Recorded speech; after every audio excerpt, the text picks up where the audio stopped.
if you want to be forgiven, right? If you want to be let another chance in someone's life, you need to go through 4 steps of forgiveness.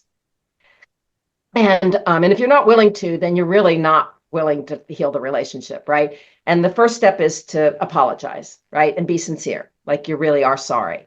The second is to admit your wrongdoing, like you know what you did wrong, so that you can be clear about what that was. The third is to make amends, to do something to kind of make up for it. And the fourth is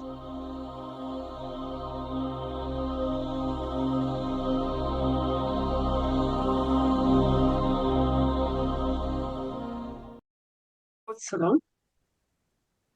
There we go. Okay, so you want to talk about Christmas is forgiveness. That's such an exciting theme. But before we do that, let me just introduce you. yeah, let's get right into it. Let's talk about forgiveness.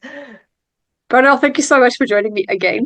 I'm very excited to talk about this topic because it's something that just keeps coming up, and it's forgiveness. And you've written a song and a something else. What did you write? You wrote a song and a play? A and story? well, and a A story, and I'll story. tell you, of course, I'll tell you more about it. But yeah, it's like all these pieces came together to come to make this happen, and so I'm just excited to share it because as a Yes. creative person, when those motivations and those ideas come, you're like, yeah, Yep. Yep. so. You have to. Okay, so tell us about the story. Yeah. Well, as I'm sure we talked about before, I have been on this wild journey over this last year, and as part of that journey, I started writing a story that, as I'm writing it, I'm realizing I'm writing it from the point of view of the upstairs, right? And that there's a team, like I'm thinking I'm writing characters, and all of a sudden they're telling me who they are, and this becomes very real and surreal at the same time. And so, I got the story down and got it out and offered it for free. And it's called The End, a Love Story to the Universe. And of course, it's called The End, right? So when you write the end, you think it's the end. But, in the spiritual world, we know the end isn't really the end, and in so many more ways than we can imagine. And so, and I'm just listening to whatever this team is telling me, right? They're just telling me what they want me to do. And as spiritual people, and I know what this is like. It's like I call it reverse optimism, where you look at something you went through and you see that it was for the best, even if it wasn't feeling that way while you're Yep. going through it. Yep. In fact, I think I might write a book about reverse optimism because I think that's just an interesting concept to begin with. But anyway, I digress. So I'm writing it, and I wrote the story, and I got it out and shared it, and then all of a sudden, a few weeks ago, the team, or maybe a month or so ago, anyway, the team is telling me there's a part 2 to the story. And so I'm like, okay, when something's called the end, you kind of wonder what the part 2 is. And for those who haven't read the story, and it's free, but to anyone, so we can give the links, and part 2 will be free as well. So just want to Yep. share. We'll put the Uh, links below. yeah. It's just about getting, and in the last month I launched my trilogy, which is the first book is 99 cents, so it's almost free, but not quite free. And I can talk about that if you want. But as I'm writing this, they're telling me there's a part 2. And a couple of weeks ago, I am feeling blocked and not sure where I'm going to go. And I got my launch out of the way. And, it's like all this work for years and years and years of work of writing, right? But I know that I haven't been able to be creative this year, right? It's been either editing or marketing. And I'm sitting there telling the team, because it's about a relationship and there's a complication in the relationship, obviously, or it wouldn't be called the end. And and I feel like I'm in this room where all the doors are locked from the other side. Like I can't even get through a window. There's nothing to do. And I'm asking the team, like, what do you want? I know you want me to write a part 2, but I'm lost. And then maybe 2 days later, I start all of a sudden feeling like, I call them like these idea orbs. And there's an idea that I had from a few years ago with this title. And I thought, okay, I want to write a movie script and I want to write a song with this title. I don't know what it is. And then a couple of months ago, I did a meditation on forgiveness, which we're going to talk about. And so that was over here is another little, idea orb. And then the part two is like, okay, wait a minute, this is all coming together. And so the title is Christmas is Forgiveness. And I just love that title when it came to me a few years ago. Because there's a double entendre, right? It's forgiveness, right? I mean, it's about giving, Yeah. right? But it's also about this concept of forgiveness that is so complicated to people and so hard for people to understand and grasp. And my first book, which I don't know if we got into before, but it's called Five Reasons Why Bad Things Happen. So when people say everything happens for a reason, I wrote the book on it. And there's a chapter on forgiveness in that book. So I had a perspective when I wrote that about what forgiveness is.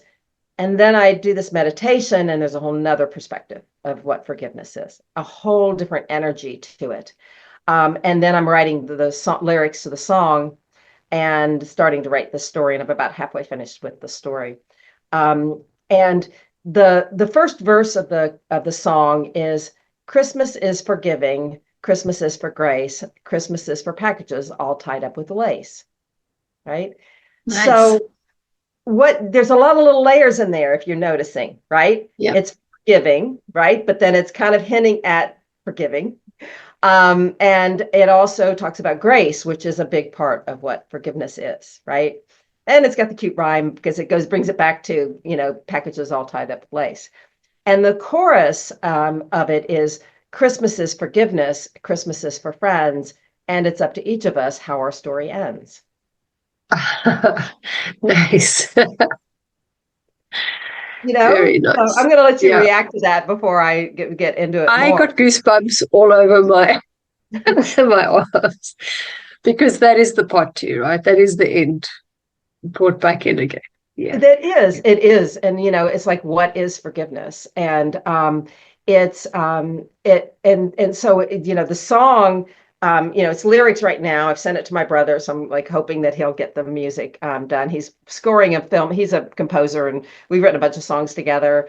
I like to laugh and say I made more money as a songwriter than a screenwriter. Only because I haven't sold a movie script and I got a little bit of money from songwriting. But so I'm hoping that he'll write the music to it. And my fantasy, we can all send the energy, like maybe next year's Christmas albums will have my song on it, and bring that out. So there's there's social media.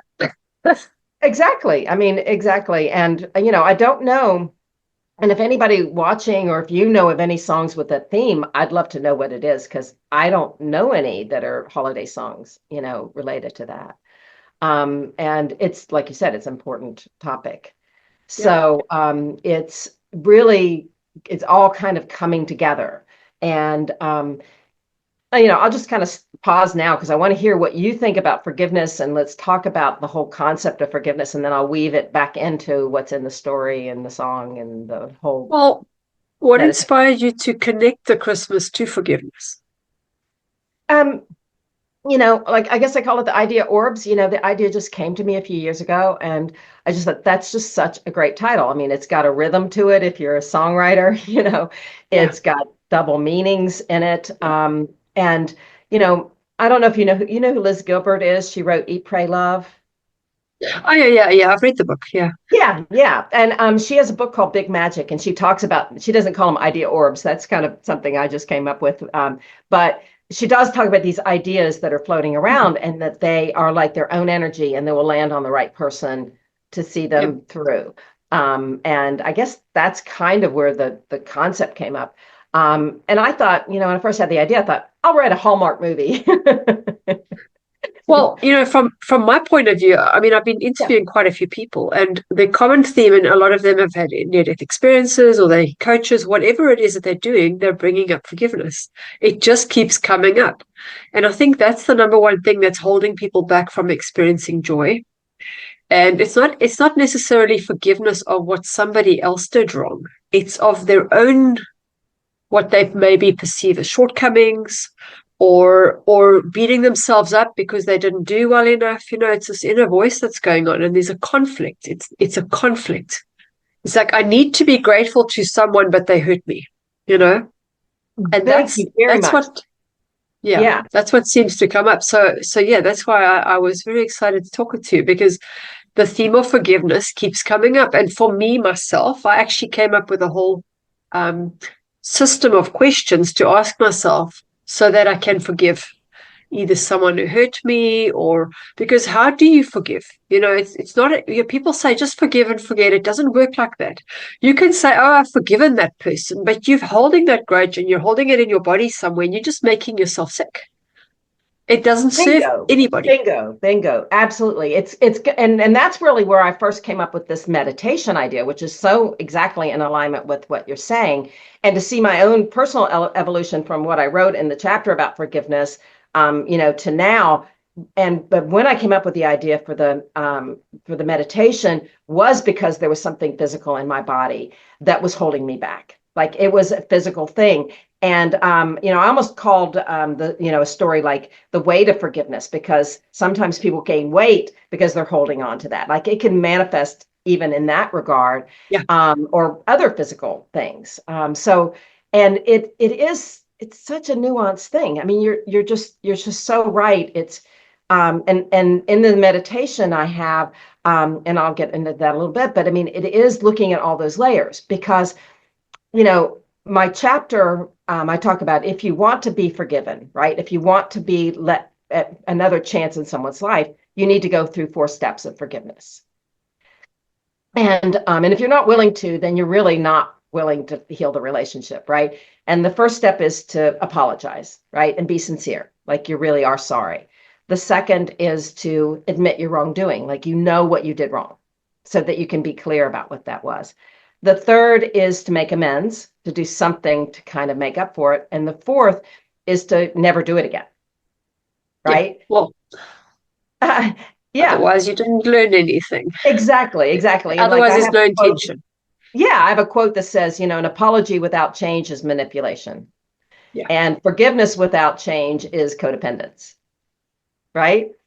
And I get all that. Like that's my other energy, right? Which is very true. And if you want to let someone in your life, then or if they want to be back in your life, then you have to understand these steps, because it's just BS. It's just kind of words that are trying to lure somebody back into something. Um, and now it's exactly where you're talking about, which is the layers of forgiveness that has to be woven into the whole thing. And the meditation I came up with is that there's a whole energy to it, and it's really about energy, on Yeah. such a level. And I don't know if you want to kind of go through it as an exercise, or you want me just to tell you about it. No, we can go through it. I think it's good to have experiences. Okay. And of course, I have a link that anybody can listen to the meditation for free too. So I can, offer that, because, you know, if all I can do is get this message out to the world, like, okay, check the box. I did my job on this in this lifetime, right? Because it's so important.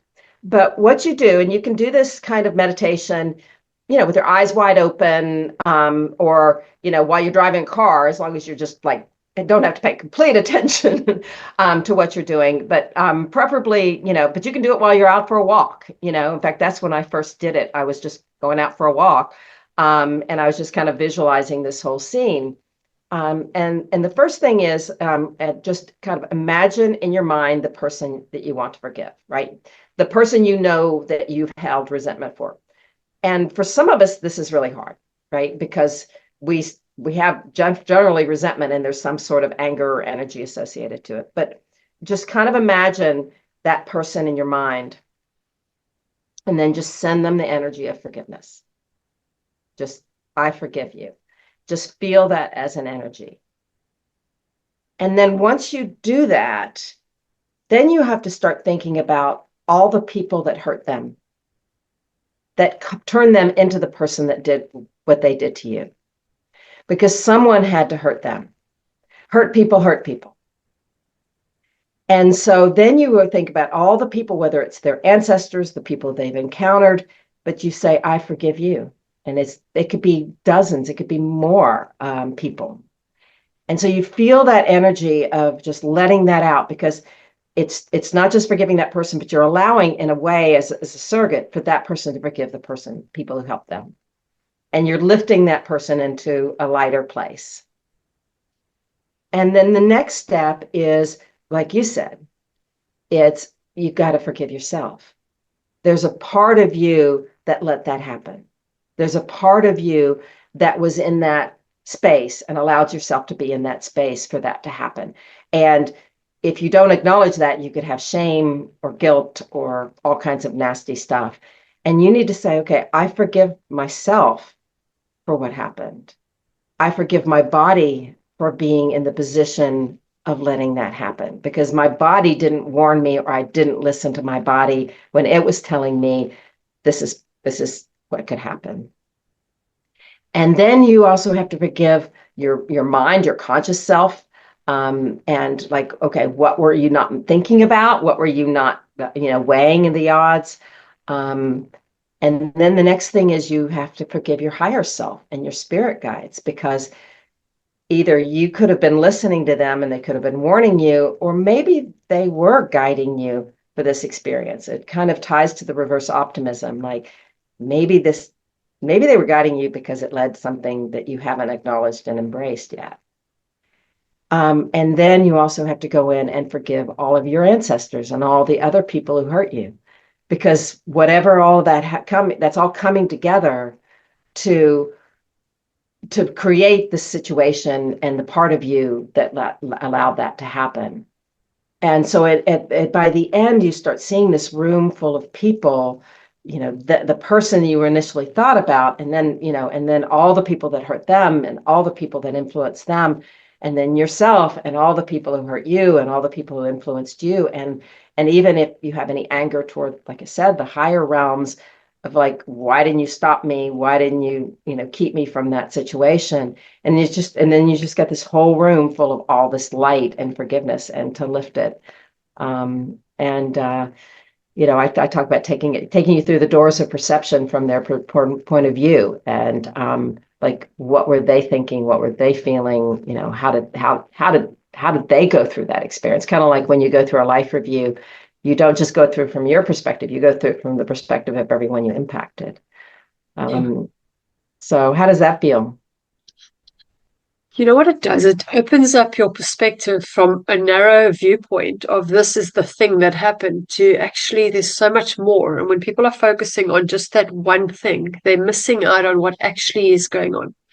And I think also what is important is, like you mentioned, your part in it. And a lot of people don't see that often. And I've noticed that, especially when I was working with narcissistic relationship coaching, is that people say, oh, he did this to me, but they don't see it in themselves. It's because it's always a part of you that you've denied that you see in someone else. That's your trigger. Because you say, oh, I'm not like that. I'm not going to be aggressive, or I'm not going to hurt people. But you might even be doing it to yourself. You might be hurting yourself, and they're just showing you a part that you've denied by hurting you. And so when you acknowledge that in yourself and you can actually see it, then that goes away. It just collapses the whole thing. So yeah, you've seen the bigger picture. You can actually see how you have been supported all along. So yeah, I like that. Yeah, very nice. I like the way it kind of pulls everything in. It's not just, I'm going to sit with this person and tell them, look what you did, and you need to say sorry. No, it's nothing, and it's all it's an inward journey. Yeah, I like it. Yeah, and it's also and I think you're kind of alluding to the importance of this is the whole kind of victim mindset, right? Yeah. I've been doing a lot of studying on attachment styles and the dismissive avoidant, without getting too specific. Obviously, that ties into my story. Yeah. And then if you look at a dismissive avoidant, right, and the things that they do, and then the people who are affected by dismissive avoidance, and their behavior can come off as very cruel and dismissive, but then you start doing the research and you realize it's because they were hurt as children, right? That they're carrying on this energy, and so there's a few aspects to that. One is there's so many of these groups that are talking about like, oh, that's bad. The DAs are bad, and don't go near them, and don't touch them, and don't give them a chance. And then if there's a part of you that says, I've got compassion for that little boy or that little girl, I've got compassion for what they went through. I want to protect myself, because that's when the self comes in. But becoming some of these people are becoming such a victim that they're becoming the same thing as the avoidant. Yeah, correct. Yeah. And then they kind of rile each other up because they understand each other, but they stay stuck in their victimhood. Exactly. And, in my story, I talk about healing, and that I was told kind of by the upper realms that I should get back into doing healing work. And I talk about healing this man's legs, and which apparently are still good. So that's nice to know. Yeah. I mean, because it's nice to know that it sticks. And there's a friend of mine who is dealing with some pretty serious illness issues. And she believes that it comes from the COVID vaccine. And I'm no medicine, I'm no doctor, so I'm not one to say whether that's true or not. However, and at first I said, well, if you want me to try to do some remote healing on you, I can. And she's like, no, no thanks. I was like, okay. And this was earlier in the year. And then she came to me a few weeks ago and said, okay, I think I'm ready. I want your help. And I said, well, when I do this, I get messages that I can't filter. Like, so I may come off as abrupt, because I'm just telling you what I'm getting, right? As a friend, I'd be like, well, maybe, but like when they tell me, like, this is it. And they're like, and they told me to tell her, I was like, well, you're going to have to give up the victimhood. And she's like, no, thanks. I'm out, gone. Yeah, because that is their identification. Somebody wronged me. It's not my fault. Yeah. And I went and no one says it's your fault. It's not about fault. It's about taking responsibility. Well, exactly. Well, and it's even if it's like I went through a victimhood thing about 10 or 12 years ago where, I mean, yes, definitely a victim. They were bad. I did my best. I mean, like, even if I could look at that and go, I did nothing wrong, which of course now in hindsight, I can all see all kinds of things I should have done probably. But let's just say in that situation that they were in the wrong, I was in the right 100%. And I went through about a year or so of this victimhood, and man, there's power in that, right? You find a lot of people who are going to be like, yes, they're bad, you're good.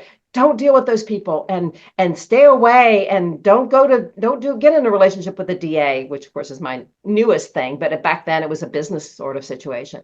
And I felt that energy of what victimhood was like. And it took some time to get over it. And I realized that I had friends. In fact, one male friend of mine was so into that mentality. And it wasn't for a few years after that I kind of said, okay, can we have a talk? Because he's very Leo, and so it's like, Mr. Strong Guy. And I said, you might want to look at this victim thing. And it was the right message at the right time for him to go.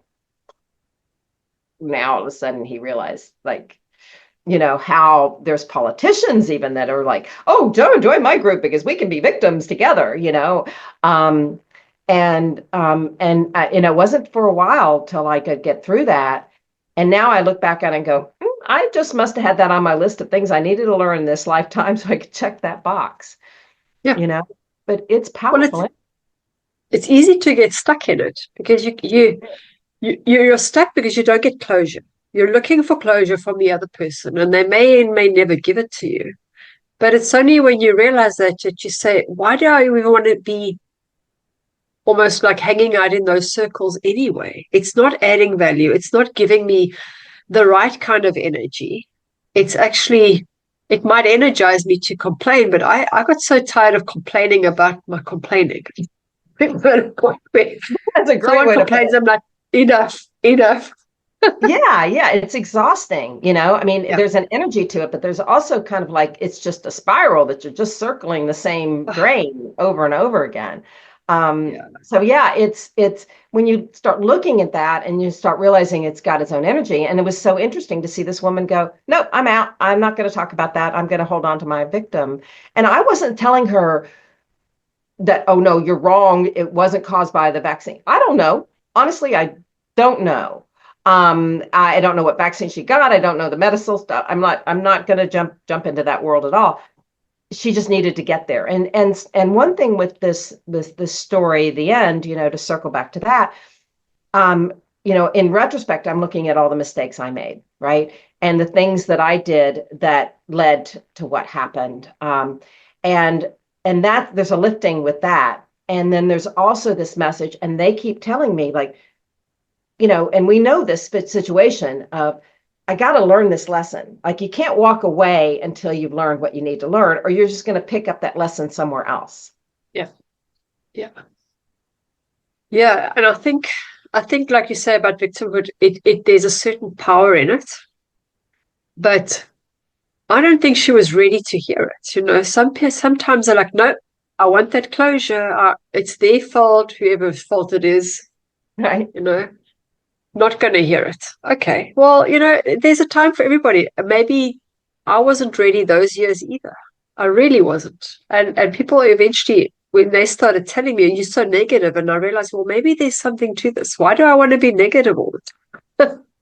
Right. I mean, that's where you have to, and there's plenty of media and friends and people that'll feed that negativity, right? They'll feed that rage, they'll feed that anger, and they'll stir it up.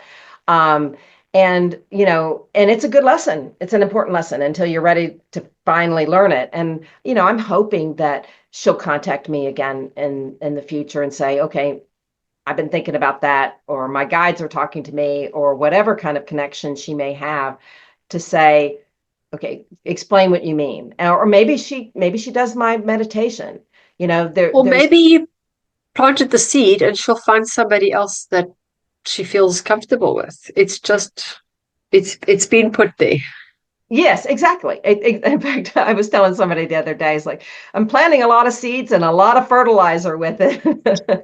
Yeah. What goes after that? It's not up to me whether it grows or not. But I'll throw the fertilizer just for good measure. So you said it's part of a trilogy. So what's the third book?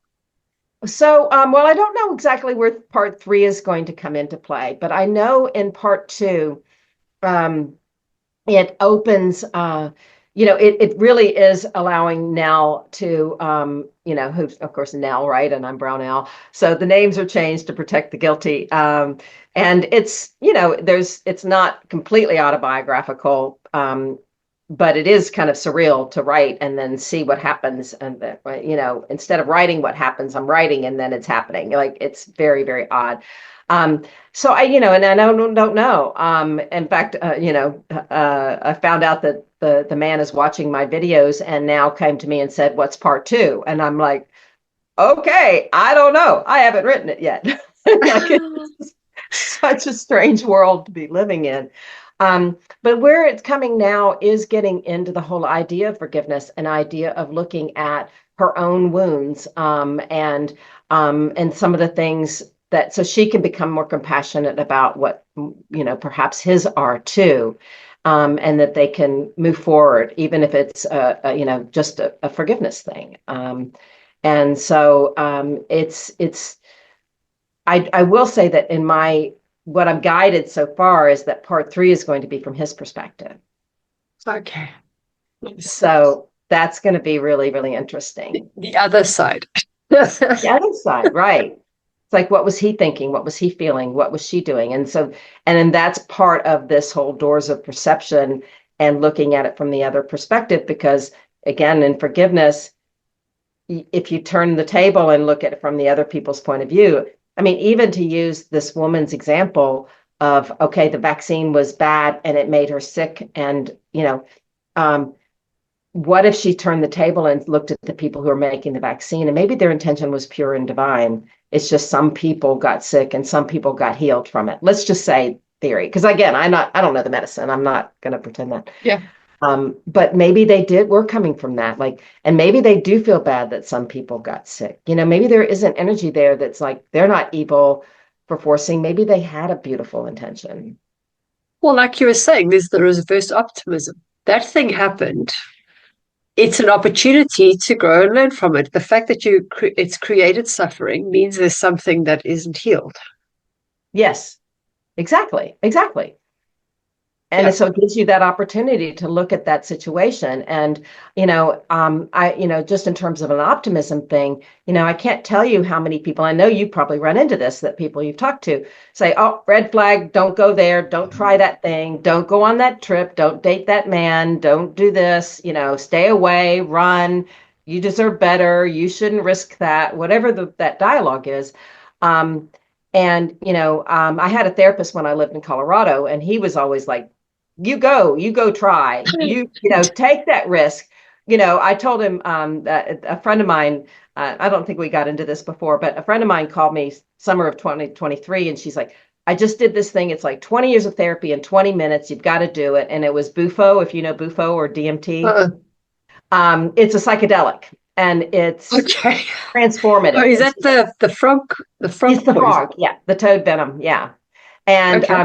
she's like, you got to do this. And it's not legal in the United States. But I call my therapist and I said, a friend told me about this, and she says, I got to go do it. And he's like, yeah, you got to do it, which is not your normal therapist. But I was like, I know I wanted to do it legally. And because it's very scary, just anybody watching, don't do it unless it's legal, and let you got medical supervision. And I did it in Barcelona, one of the top research centers in the world. Beautiful people, beautiful process to make sure you're safe and everything. It's incredible. It's 20 minutes, um, but it's, an intense, and what it does is it rewires the neurotransmitters in your brain. So it opens up and your neurotransmitters. And so possibilities that you never considered are available. And I'm actually certain that all of this stuff that's happening now is happening as a result of releasing those limitations. And it's curing people with PTSD and helping cancer patients and dementia and like all these things. It's really amazing medicine. Um, and yet, there are a lot of people who would say, don't do it. It's risky. You could da da da da da da. And yet it's risky even in a safe conditions. But I loved having a therapist that says, go for it. Right. And when you're looking at friends, and there's so many that are kind of the other side of that, that the negativity, which is also tied to the need for forgiveness, is, to say, they're saying, don't do that, don't try that, don't go for that. And I'm like, I would rather have friends who are yay sayers than naysayers. Yeah. I would rather have friends who say, here, I'm coming to you with champagne and tissues, so just go for it. And whichever happens, I'm here for you. So anyway, I'll let you respond to that. Well, I'm fascinated by this UFO because it's not the first time I've heard about it either. So how long does it feel like if you're in there 20 minutes? Like I'm assuming that you're in a space where there is no time. What happens Yes. in your brain in that moment? Because you remember the experience. So Yeah. what did you experience? Yeah, I wrote an article about it that I'm happy to share also, that I haven't really published anywhere, but I'm happy to share it with anybody who wants to see it, because I also tie in all the research and the data and the links to the really powerful information. Everybody's experience can be different. Some people go into it and they have no memory at all. They don't remember what they did. They go out and they come back and that's it. Some think it's instant. Like there was one person in our group, because I did it in a group the first time, and she's like, well, that was nothing. I mean, like it, and they're like, no, you were under for this much, and here's what you did, and here, like the observers are saying, some of the reactions. So, they know she was under, but she didn't remember it. And they say, even if you have that experience, it's still affecting your brain in a positive, beautiful way, opening up those neurotransmitters. Some people, do feel like it's nothing, and some people, have like what feels like it could be an eternal kind of experience. For me, I actually was dealing with an irregular heartbeat issue, and that I had to have a procedure in May to fix that. So it was intermittent, or what they call proximal, but so I wasn't going to do it if my heart was out of rhythm. So I was only going to do it if it, at that moment, if the heart was in rhythm, and it was, so it was safe. But there was a moment while I was in there that I felt my heart racing, like it felt it speeding up, not irregular, but going faster. And there's a level of my consciousness that said, it's only 20 minutes, you'll be okay. So there was that much of a concept of self and time.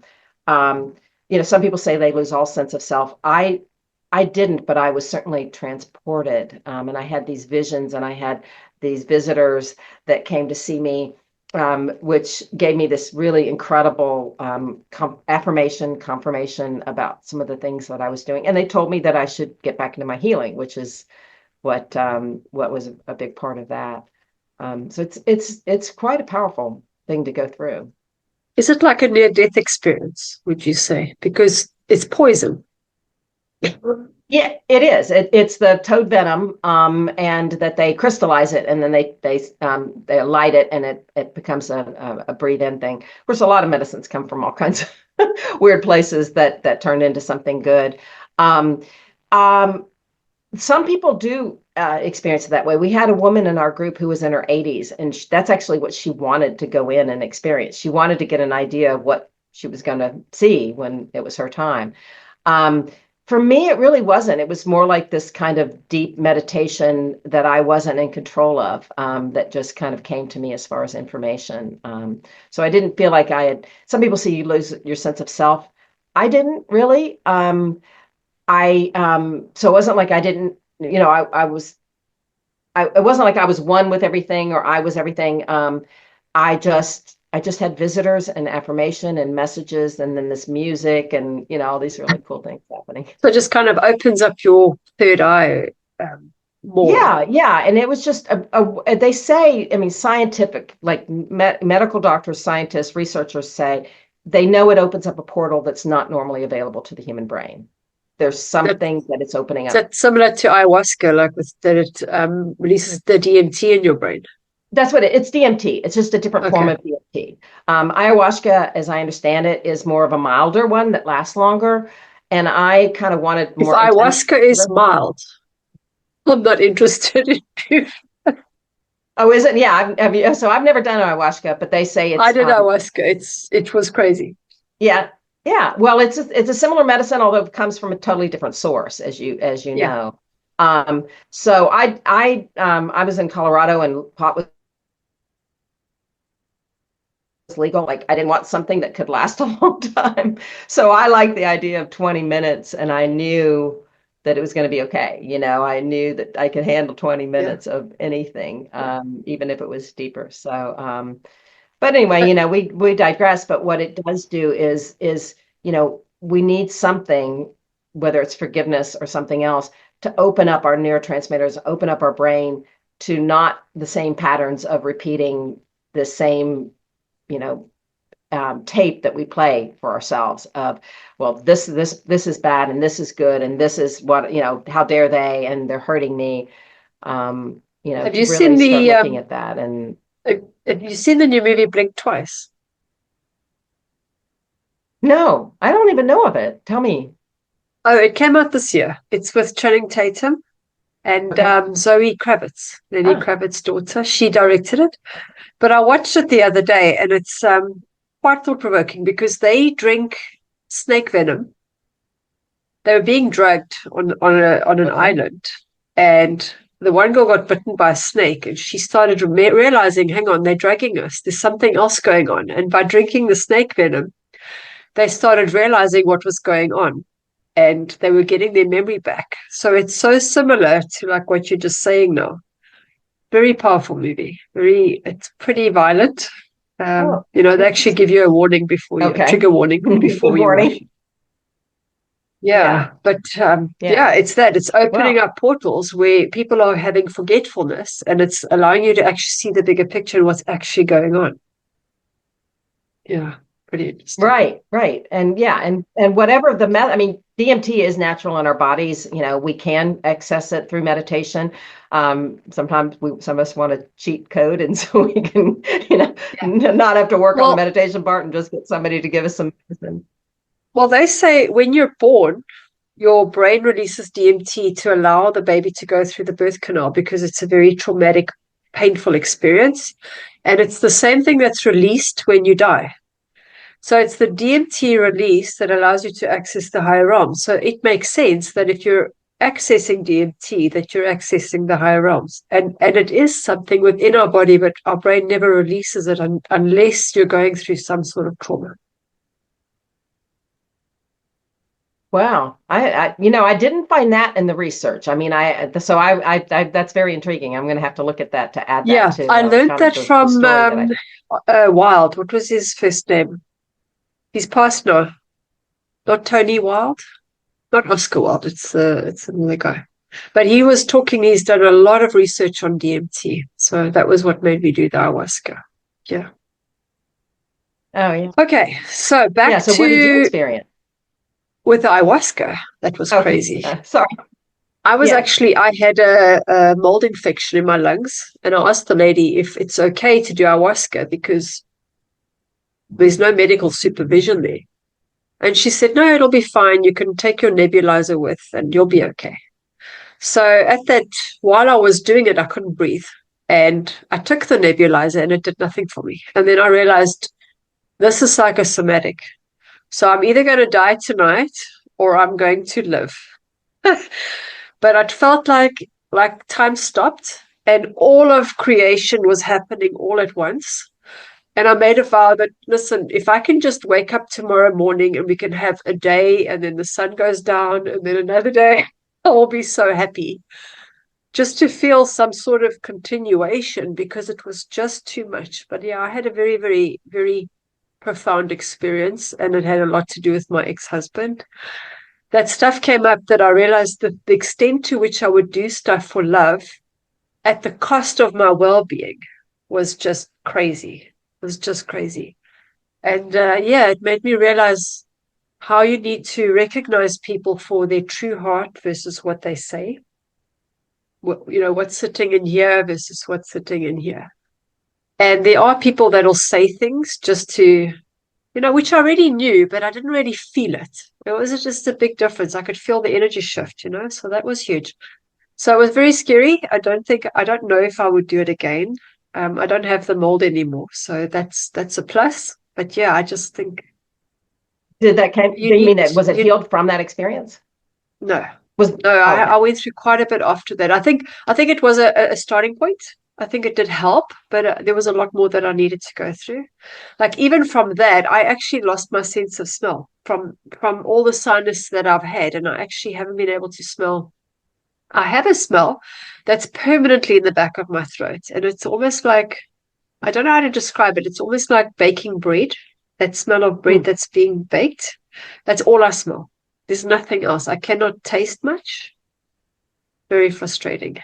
Oh yeah. We'll have to talk about that maybe and see if we can work on some healing on that. Oh, I'd love to. I would love to. That might be fun to play with. Because I've seen major incredible things healing. I think that, that there are, but you've got it as we're saying, you've got to get to the why, right? If you don't get to the why, then I don't know what the why is. Yeah. Yeah. And then the healing can happen, right? Spontaneously and instantly. It's really quite incredible. Well, if you want to work on that with me, I will gladly say yes. Yes. Okay. We can have some fun with that. Back to the medicine, one of the things that I did, well, again, I'm going to repeat, don't do this unless it's legal, safe, medical, all the stuff, because it's a really powerful stuff. And there's some really scary stories of people who didn't do it under safe conditions. And I want to make sure everybody knows that. My advice also to people who are doing it is in Bufo, you're breathing in the medicine. But of course, if you're consuming it either way, is that when I was breathing it in, I breathed it in as love. And that I knew that wherever it was going to take me, because sometimes it takes people to kind of a dark place, but that dark place is what they need to heal. So they end up in a better place because they were able to process the dark place. So I was prepared that it might do that. And I just said, if you are, I just breathed it in as love. And I said, I know and I trust that wherever it takes me, it's coming from love and it's to help me heal something. So I recommend that so that you take it in a trusting and a loving place and it's coming from there instead of being afraid, that you can trust that. So that would be my advice on doing a I brutal think thing. absolutely. I think it's your intention with which you do it. Because I know with ayahuasca we had to set our intention. What and that's with a lot of healing modalities. It's what do you want to get out of this? Because wherever you focus on, that's what you're going to create more of. Right, Yeah. right. And so it can really help that way. And again, what weaving it back into all of this whole idea of, you know, possibilities and choices and forgiveness. And I mean, it would give me, as I said, enormous joy if this whole message of Christmas is forgiveness could come through the world. And it's not about a holiday. It's not about a particular religion or belief system or anything. Christmas is a time period, and it's the end of the year, and it's a message. And so, I wrote it deliberately to not be Christian, if you will, even though it's about Christmas, because it's a universal theme. And, the more we can have these discussions about forgiveness and understanding what it's about, and as a way to lift us from any kind of victimhood, any kind of resentment, any of that stuff, because that's what festers and can cause all kinds of Yeah. problems. Well, I think, whether there's Christianity involved or not, Christmas time is traditionally a place where people get together with their families, and that's when all the strife happens. I was going to say, that's So, when we need it. they said if you want to find someone to give, start with what's at home. Yeah, oh, yeah. Yeah, I think Someone else said, yeah, yeah. go ahead. I'm sorry. No, someone else said if you want to get along with your family, you need to live 300 kilometers apart. I think Ram Dass said something about I forget exactly what it's something like if you want to test your spirituality, spend time with your family. Or to test your enlightenment or something like that. If you want to see if you're really enlightened, go spend time with your family. But we chose them for a reason too. We can't sit there and, again, if we look back at ourselves and it's like on some level, we chose that body and that family and that situation for us to experience something, to learn and grow. And with me in this situation, in this story, I obviously on some level I chose it and they chose it, right? Yeah. And they're choosing this to happen. And so, all the friends saying, don't go there, don't try it, don't, you deserve better, blah, blah, blah. And it's like, I understand that. And I love the fact that they care enough to give me that warning, but that's not what I need. I need, okay, whatever happens, I'm here and let's learn and we'll talk about it and we'll see where it can take you forward. No matter what that forward is. Is a much more interesting path, right? Is like, we'll see. Well, the rebel in me would say, "Oh, you don't want me to do that." Well, maybe a little of that too. You want me to touch this thing? Exactly. Exactly. Don't do that. That's gonna, and that was fun having a therapist that was always encouraging me to do these things. I mean, in this last year, I go and I live in Italy. And I thought I would remember the language from college. I didn't, and I didn't know anybody there. And then I go to, Tunisia of all places, and I didn't know anybody there, and not much English being spoken, all these things that I've been through this year, trying all this. And, and if I had a lot of naysayers around me, I would be in home in bed, what, wondering what it would be like instead of experiencing it. And I think the more fluid we make, the more we open up these possibilities and the more fluid we make our lives, the easier it is for them to work with us, right? Yeah. Yeah.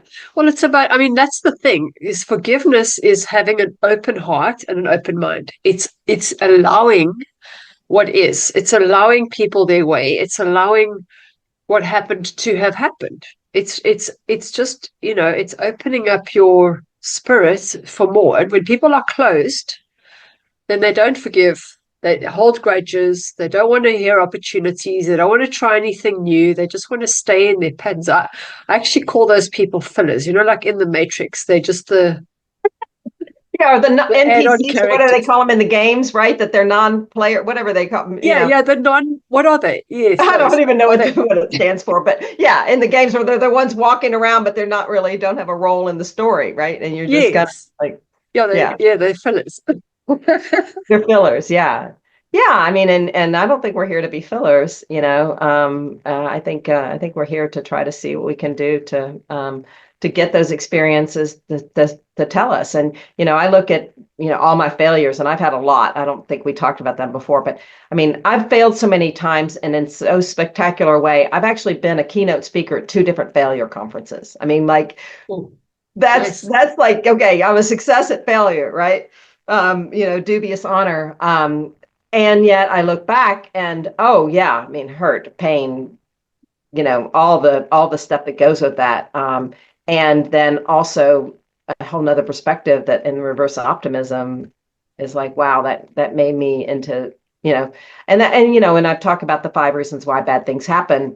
The number one, the reason that all of them have in common is to get us to change something, right? It's nudging us down a different path that we need to go down to change. And once we realize what that change is, then we can, and so whatever it is for the vaccine woman or, anybody who might be listening going, okay, why is this happening? What does it need me to change? And to embrace change. Yeah, yeah. Well, what's the gift in it? Yes. Yeah. Yeah, that's the fifth reason that there's always a gift. And there always is a gift if you get to the why and you get to the learning, right? So yeah, I mean, they So definitely. how would someone get to the why? I mean, like for me, for example, I've been looking and I've been doing a lot of inner work. I haven't got to that. I do not understand. I've tried talking to my nose, my sinuses. I've done meditations. How would someone get to their why? How would they know? Um, yeah, I mean, I think that if we do work together and we play around with that, I'm not making any promises because I can't control it. All I can do is be the Yeah, facilitator, through it. Um, you'll get to it. I mean, it'll come to you. There's a why, and on some level, somewhere you need to know. I wrote a book about the 5 reasons why bad things happen. I also started writing kind of the outline of a book about reasons why good things might or might not happen. And sometimes timing is the issue, right? Sometimes and timing can either be, there's a moment in time, that's when the world is ready. Like right now, the world might be ready for Christmas's forgiveness. And 5 years ago or 3 years ago, or whenever I came up with the idea, it wasn't, right? yeah, And this is the yeah, perfect time, the perfect audience, the perfect moment to talk about it. And it wouldn't have worked back then. And same with, with whatever the healing is or whatever, it's like, there's a time when this is the time and you just have to wait till that time. And it's kind of a world thing, or even in your own world, like this might be the time. And sometimes timing might be, no, there's 10 steps that have to be taken before that's ready. And those 10 steps that can be taken in an instant, or they can be taken over multiple lifetimes. Um, yeah. so what I would do with you is I would add, we would get kind of in a conversation, and we'd probably call in guides and messages, or I'd be listening if there's something given to me of okay, what is the why? And then I can tell you I did some work with somebody that was very seriously ill, and I don't necessarily want to out the person. It's not somebody I'm even in contact with, but I was a friend of a friend who was very seriously ill, and I didn't know him at all. I just said I'd meet with him, and and this was somebody who was had 3 surgeries and was getting ready 3 days later to have a third surgery. And I just asked him why, and his higher self came in and answered the question, and he's just like telling the answer, like this is why, this is what I'm doing in my life, this is what needs to change. Like, and when he finished, he's like, I don't know where that came from. I mean, he surprised himself, like his higher self just answered that question. And I just did a little bit of healing kind of stuff with him, and he never had to have that third surgery, and he was completely cured. Like Yeah. all he needed to do was have his higher self explain to him what was going wrong in his life, and he was going down the wrong path, and this was happening, so he could go down this other path, and then that was it. That was it. That was the answer. That's all he needed, was that the higher self told him what it was. So it can be like that. It can be instant like that. So there's hope. Definitely hope. There's definitely a why, and we can definitely get to the why, and then it's kind of not that unlike the woman with the with the vaccine thing.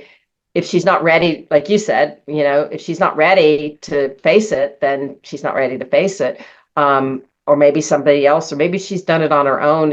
I don't know. I haven't heard from her, and she may be angry with me for even bringing it up. Even though I said I'm going to be blunt, and she's like, "Oh, it's okay. You can be blunt." You never know what people can take. And I just wish her the well. I don't have any agenda. Like, it doesn't have to be me, like you said. But that's probably, what we need to do is get to the why. And, my book does get into that, not to, pitch my book. You can go on reasonswhy.com and read a lot of chapters. You can read the chapter on forgiveness if you want in there as well. So you can get a lot of the vibe of what the story, the book is about. But we would probably get to, okay, there's 5 reasons. Which of the 5 reasons are they? And how can we, kind of see, because I will say that I did a list of like over 90 bad things. And then how each of the 5 reasons could apply to each of those bad things. So, you get your car stolen, okay, you're freaking out, but then you start realizing maybe it gives you compassion for somebody who needed that car, or maybe you really needed another car anyway, and you didn't think so, but now you're in a better place. Or, there's, all kinds of different, maybe somehow subconsciously you didn't feel like you deserved that car. And so you weren't in alignment with the energy of having that car and you needed something else. The crazy answers to that, but there's a lot of answers, possibly. Yeah, that's so good because people can actually then go through their life and tackle each one and spark some inspiration as to not being in victim status, but actually, how did I influence this? Or what am I missing? What am I not seeing? Because I know I follow a lot of Dr. DeMartini's work, and his whole stance is suffering is optional. Suffering is only because you're not seeing another side. You're denying a part. And once you see the other side, it's gone. The suffering's gone. We don't need to carry that with us. It's just that we're refusing to look at something. And that's it. And that is it. And I love the way you said that, because it's not, in fact, I was in a debate, I've got my Facebook group, Life is a Trip group. And we got into a little bit of a discussion about The Secret, and that whole phenomenon of The Secret. And I was asking people what they sort of thought about it. And, I have some pretty strong opinions about it. But I wanted to hear what everyone else thought. And there is a risk of toxic positivity, like, oh, we're just going to pretend like this thing doesn't exist. And that's not going to help either. So I like what you're saying, because it's the suffering has a purpose. And, I talk about in my book, face it, feel it, free it, right? Denying it is not going to do it. You have to face it, right? You have to feel it. You have to get those feelings, and then you can free it. But to be in denial about, oh, no, it's all good, and let's get back to optimism, suffering might be optional, and suffering is also a really beautiful catalyst. So, but we don't have to suffer for long once we realize this is the thing that we need to fix. Yeah. I've got the same feeling. Face it, release it, bring it on, just bring it on. So, because I do believe when you go to the other side, you take with you whatever you learned, in this lifetime. The rest you leave behind. So let me learn as much as possible, so I never have to go through this again. And that actually, you just hit on like the end part 2. That is a big part of what happens in this story. What this particular one is more from her point of view. And some of the things that she needs to learn in order to progress. And I'm having a lot of fun with idioms and metaphors in this as well. Like, we talk about the stream of consciousness. Well, what if there really is a stream of consciousness, like a place you could go to go swim in the stream of consciousness, right? Or the sea of tranquility, or the doors of perception, and it's starting to really like open up this whole idea. And I will say part 3, I'll just give a teaser on what I know is going to be in part 3, is she goes to visit the time being. So there is a time being, believe it or not, there's a time being. There is. I think there is. Like, and I'm like, a whole entity called the time being. And so I'm not sure where that's going to go. It has to be written, but that's going to be part three. Part two isn't really about the time being yet. No, So yeah. I don't know. They I tell me think what to write. I think that's when the movie's going to be coming out, is once it's all together. It is funny. I actually heard from a Hollywood producer a few weeks ago about my podcast, and I do have some actors who have volunteered to read the story and record it, so I can put it on my podcast so people can listen to it, and then hopefully they'll read part two. I didn't want to read it myself because I'm really not an actor. I mean, I can do the narration part, but I can't do voices and can't read a British accent. I mean, I would ruin it, and Brits would probably hate me. Um, so I was really glad to get somebody who was willing to, who professionals willing to do that. But I did hear from a Hollywood producer saying, "Now tell me about your podcast." And it doesn't matter if it's my story or someone else's. If they get brought to life, that's a big gift, Yeah. and an exciting thing. So Yeah. Well, if it's meant to happen, things will line up in order for it to happen. yeah, I agree with that to a certain point because I think we can get in our way and things cannot happen because we mucked it up because yeah. and so I think when before we're born, we kind of lay out a roadmap of key things, and we can take the high road or the low road, and the low road might be harder and it may take us longer, and all that kind of thing. And so I will just kind of say, yes, I think if it's meant to happen and you're in the right alignment and you have the right energy and all the people are playing their right parts, then absolutely. And if it's meant to happen on a cosmic level, like with or without me, and I'm just the conduit from an energy, just like with the woman and the healing, like you said, right? It may not be me. It may be somebody else who does that. At least it's somewhere how it's freeing up the energy to have that happen. So that's what I'd love. But we'll see. So where can people get hold of you again? I have posted it before, but for this video. Yeah, yeah. Well, I'm the only Brownell Landrum in the world, so that's pretty easy. You can Google me and see me. You can find me on Facebook, and our group is called Life is a Trip Reincarnation Stories. So you can join our group. That's the easiest way to stay kind of in contact with me. I also have the Life is a Trip podcast, so you'll learn about that through our group, or you can just find the Life is a Trip Reincarnation Stories podcast. It's got this beautiful stained glass kind of look to it if you want to, because there's more than one called Life is a Trip. Um, and just check it out, and hopefully, go to Amazon. You can find my books, and the free version of the story is going to be a bit more available through the website or through contacting me directly. You can buy it on Amazon just because I had to kind of put it out there like that, but it's not going to. I don't want you to have to pay for it when it's free.